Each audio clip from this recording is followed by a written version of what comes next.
आप देख रहे हैं पार्थशर समाचार। सत्य परमो धर्म। 3-4 दिन पहले जुनूना जंगल के बाबूपेट में 3-4 नागरिक जलाऊ लकड़ी लेने गए थे और उन्हें जिस तरह वन रक्षक द्वारा पीटा गया वो पिटाई अमानवीयता की पराकाष्ठा है। इसमें बाबूपेट के 45 वर्षीय सुरेंद्र देवटकर के शरीर पर निशान हो गए। देवटकर 2 दिन तक घर नहीं गए। बुधवार को जब वो अपने घर पहुंचे तो परिवार को पता नहीं चला कि उन्हें पीटा गया है। उन्हें भी अस्पताल में भर्ती कराया गया, लेकिन उनकी हालत में सुधार नहीं हुआ और 1 अक्टूबर की सुबह उनकी मौत हो गई। विलास मुट्टा, अनीता मुट्टा, किशोर ठाकुर और सुरेंद्र देवटकर जंगल में जलाऊ लकड़ी लाने गए थे। प्रत्यक्षदर्शियों ने बताया कि सुरेंद्र को वन रेंजर बालाजी राठौर ने पीटा था। बाबूपेट नगर सेवक अनिल राम टेके ने देवटकर परिवार को न्याय दिलाने और वन परिचालक राठौर के खिलाफ सख्त कार्रवाई करने के लिए रामनगर थाने में शव रखकर आंदोलन शुरू किया। उन्होंने ये भी चेतावनी दी है कि अगर पुलिस ने कानूनी कार्रवाई नहीं की तो वो प्रशासन के खिलाफ भूख हड़ताल करने के लिए बहुजन समाज पार्टी आंदोलन करेंगे। Rajasthan glass, brand name in glass works. Windshield glass polish सभी कारों के OEM विंडशील्ड ग्लास को बदलना और किसी भी अर्थ मूवर के सभी ग्लास का रिप्लेसमेंट कार्यों के विशेषज्ञ। उसी तरह सभी वाहनों के लिए हेडलाइट्स और टेल लाइट्स, सभी आकार के वाटरप्रूफ तिरपाल, प्रोफाइल टिन और नाली टिन उपलब्ध है। साथ ही हम डील करते हैं Saint Gobain, XYG, Dura Tuff, FGP, AIS जैसे ब्रांड्स में भी और SRF, गरवारे वाटरप्रूफ तिरपाल, लूमेक्स, मिंडा, ऑटोगोल्ड हेडलाइट्स और उत्तम प्रोफाइल टीन जैसे ब्रांड्स में भी उपलब्ध। तो याद रखिए, एक ही नाम, राजस्थान ग्लास, नागपुर रोड, चंद्रपुर। संपर्क करें रमेश जांगेड़ 7387744821, पूरनमल जांगेड़ 9689099957, राकेश जांगेड़ 9370156878, नितेश पटेल 8551004488। आज सुबह नागपुर एयरपोर्ट पर पत्रकारों से बात करते हुए महाराष्ट्र के पूर्व मुख्यमंत्री देवेंद्र फडणवीस ने विभिन्न मुद्दों पर उनके जवाब दिए। देवेंद्र फडणवीस ने बाढ़ग्रस्त लोगों की मदद करने के लिए सरकार को सक्रिय होने का आह्वान किया। उसी तरह से उन्होंने सरकार द्वारा घोषित किए गए सारी योजनाएं अब तक केवल हवा में होने का आरोप लगाया और मुंबई में समुद्र सीमा की मंजूरी पर खुशी जाहिर की। उनका मानना है इससे मुंबई में कई नए प्रकल्पों को बढ़ावा मिलेगा। आइए सुनते हैं फडणवीस ने क्या कहा। वारीच्या आधारावरच आपल्याला त्या ठिकाणी मदत करता येते। इंडिव्हिज्युअल पंचनाम्याची त्यावेळी आवश्यकता पडत नाही आणि मला असं वाटतं की पंचनामे होत राहतील, पण पहिल्यांदा तातडीची मदत काय करता येईल याचा विचार सरकारने करण्याची गरज आहे। ज्या पद्धतीने सगळे पालकमंत्री किंवा इव्हन मुख्यमंत्री कोणीही दौऱ्यावर निघालेले नाही, काय वाटते शेतकऱ्यांना वाऱ्यावर सोडण्यात आले? मला असं वाटतं की शेवटी मंत्री किंवा राज्यातले प्रमुख लोक त्या ठिकाणी जर गेले तर एक प्रकारे प्रशासन देखील जागा होत असतं आणि लोकांना काही ना काही दिलासा मिळत असतो, कारण अशा परिस्थितीमध्ये कोणीतरी आपलं ऐकताय असं लोकांना वाटलं पाहिजे, ते महत्त्वाचं असतं। मी स्वतः उद्यापासनं मी आणि आमचे विरोधी पक्षनेते विधान परिषदेचे प्रवीण दरेकर आम्ही देखील उद्यापासनं मराठवाड्याच्या आणि दौऱ्याची सुरुवात करतोय। वाशिमपासून आम्ही सुरुवात करतोय आणि बऱ्याच भागामध्ये आम्ही 3 दिवस जाणार आहोत। मला असं वाटतं की मग इथली जी परिस्थिती आहे ती सरकारपर्यंत पोहोचवून आणि सरकारकडनं जास्तीत जास्त मदत कशी मिळवतेला प्रयत्न आम्ही करू। अगदी 25,000 हेक्टरीची मदतीची घोषणा, मग कोकणाचे सगळे मदतीची घोषणा आणि इतर आपत्ती संदर्भातल्या घोषणा पूर्तता झाली आहे का?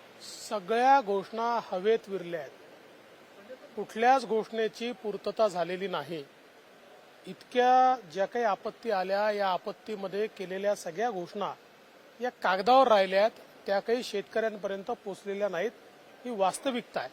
आम्ही तर वारंवार हे सांगितलं, मग ती कोकणातली आपत्ती असो, पूर्व विदर्भातली असो, पश्चिम विदर्भातली असो, मराठवाड्यातली असो की उत्तर महाराष्ट्रातली असो किंवा पश्चिम महाराष्ट्रामध्ये देखील त्यावेळी सांगण्यात आलं की आमच्या सरकारने जो GR काढला होता तसाच GR आम्ही काढलाय, पण ती मदत काही मिळालेली नाही। त्यामुळे घोषणा मात्र हवेत विरून राहिल्या।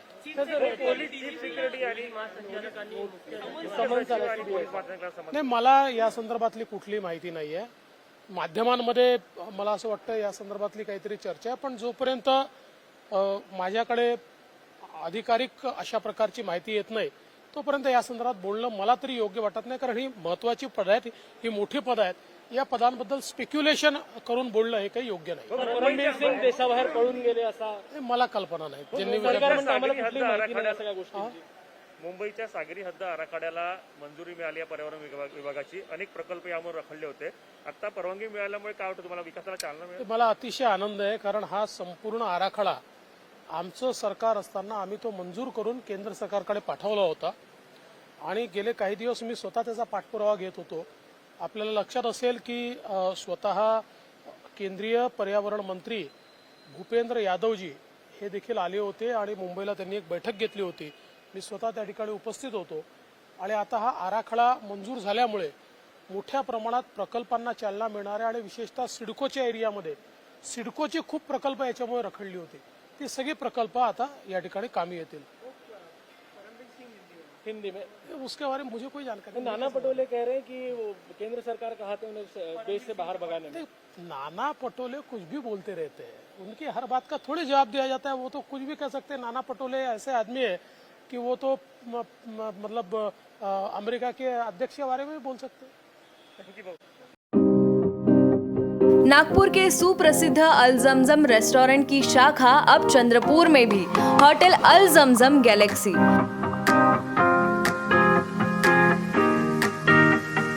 वेज, नॉनवेज और चाइनीज खाने के लिए आलीशान फैमिली रेस्टोरेंट. साथ ही अल जमजम सेलिब्रेशन लॉन. शादी, पार्टी, बर्थडे और किसी भी मीटिंग या समारोह के लिए सर्वोत्तम स्वाद और सेवा की गारंटी. जोमैटो, स्विगी और फूडीज द्वारा होम डिलीवरी उपलब्ध. संपर्क करें मोहम्मद जुबैर, बुरटकर सभागृह के बाजू, मारुति शोरूम के पास, Nagpur road, Chandrapur. Mobile number 9552227186 9322899635. Chandrapur महानगर पालिका के आयुक्त राजेश मोहिते ने टीकाकरण को लेकर कड़क कार्रवाई करने की बात कही है. उन्होंने बताया कि अब फेरी वालों को, दुकानदारों को या किसी भी तरह के विक्रेताओं को टीकाकरण का प्रमाण पत्र दिखाना अनिवार्य होगा. ऐसा नहीं करने पर उन्हें 2000 का दंड लगाया जा सकता है. उन्होंने कहा कि कोरोना की तीसरी लहर से बचने के लिए टीकाकरण आवश्यक है, इसलिए सभी व्यापारी भाइयों ने और नागरिकों ने टीकाकरण करा के प्रशासन को सहयोग करना चाहिए. आइए सुनते हैं चंद्रपुर मनपा आयुक्त राजेश मोहिते ने क्या कहा. चंद्रपूर महानगरपालिका क्षेत्रामध्ये आणि पूर्ण महाराष्ट्रात आणि पूर्ण भारतात आनंदाची बातमी ही आहे की अद्याप तिसरी लाट आलेली नाही. त्याचं सर्वात महत्त्वाचं कारण म्हणजे आपलं मोठ्या प्रमाणात झालेलं लसीकरण. पहिल्या टप्प्यामध्ये लसीकरणाला खूप चांगला प्रतिसाद मिळाला आणि त्याचाच परिणाम म्हणून तिसरी लाट अद्याप लांबलेली आहे. परंतु लोकांमध्ये असा समज पसरलेला आहे की आता कोरोना गेला. तथापि चांगल्या लसीकरणामुळे आपण त्याला आतापर्यंत थोपवून राहिलेलो आहे. त्यामुळे हा लसीकरणाची वेग आपल्याला वाढवणं गरजेचं आहे. तिसरी लाट येऊच नये यासाठी सर्वांनी लसीकरण करून घेणं खूप गरजेचं आहे. ग्रामीण भागामध्ये हा उत्साह अद्यापही काम आहे, पण शहरी भागामध्ये जिथे कोरोनाचा प्रादुर्भाव सगळ्यात जास्ती असतो त्या ठिकाणी लसीकरणाचा वेग मंदावलेला आहे आणि ही आपल्याकरता अजिबात चांगली गोष्ट नाही. म्हणून आज विशेष बैठकीचं आयोजन करून आम्ही याचं नियोजन केलेलं आहे. सुपर स्प्रेडर म्हणजे जे लोकांचा सातत्याने संपर्क येतो असे दुकानदार, हॉटेले, भाजी विक्रेते आणि इतर सर्व या सर्वांनी तातडीने लसीकरण करून घेणे गरजेचं आहे. त्यासाठी आपण ठिकठिकाणी कॅम्प आयोजित केलेले आहे. वेगवेगळे 23 सेंटर्स आतापर्यंत उभारलेले आहेत. आवश्यकता वाटल्यास त्याची व्याप्तीसुद्धा वाढवू, परंतु सर्वांनी लसीकरणाला येणे अत्यंत गरजेचं आहे. यासोबतच 18,000 असे नागरिक आहेत की ज्यांनी पहिला डोस घेतलेला आहे परंतु अद्याप दुसरा डोस घेण्याकरता ते आलेले नाहीत. माझी त्यांना कळकळीची विनंती आहे की आपण सुरक्षित राहणं आणि त्या पूर्ण समाजाला सुरक्षित राहा या दोन्ही प्रयोजनार्थ आपण दुसरा डोस घेणं अत्यंत गरजेचं आहे.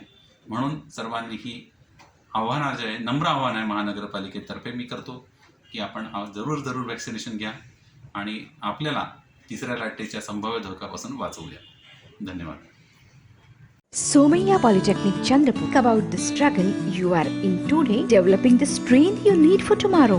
Facilities: college and hostel campus, girls hostel with AC, boys hostel with AC, doubt center, outdoor games, digital AC classroom, canteen, swimming pool, library, gymnasium, indoor games, bus facility. Branches: mining and mine surveying, mechanical engineering, civil engineering, electronic and telecom, computer science and engineering. Excellent polytechnic in Chandrapur by MSBTE. Committed to quality education. Somaiya Polytechnic.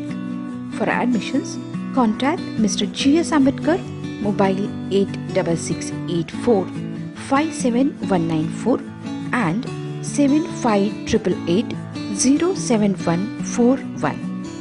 कुछ दिन पहले चंद्रपुर महानगर पालिका ने आम आदमी party के युवा जिला अध्यक्ष मयूर रायकवार पर शहर के शासकीय दीवारों को विद्युतीकरण करने के आरोप में दंड लगाया था। आम आदमी पार्टी की ओर से पुलिया की दीवारों और खंभों पर, किले की दीवार पर और शासन की बिल्डिंग की कुछ दीवारों पर मैं भी केजरीवाल ऐसा घोष वाक्य पेंट किया गया था, जिस पर नजर पड़ने के बाद मनपा ने उसे पेंट से मिटा दिया और ऐसा करने पर मयूर रायकवार पर जुर्माना लगाया।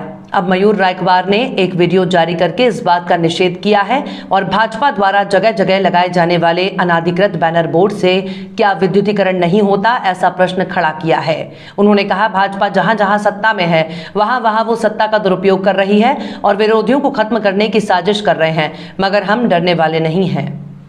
मयूर रायकवार, आम आदमी पक्षाचा युवा जिल्हाध्यक्ष. मित्रांनो, आज तुम्ही सगळ्यांनी पेपरला बातमी वाचलीच असणार की आम आदमी पक्षाला म्हणजे मला मयूर रायकवारला 22,000 रुपयाचा दंड महानगरपालिकेने विद्रुपीकरण केलं म्हणून ठोठावला आहे.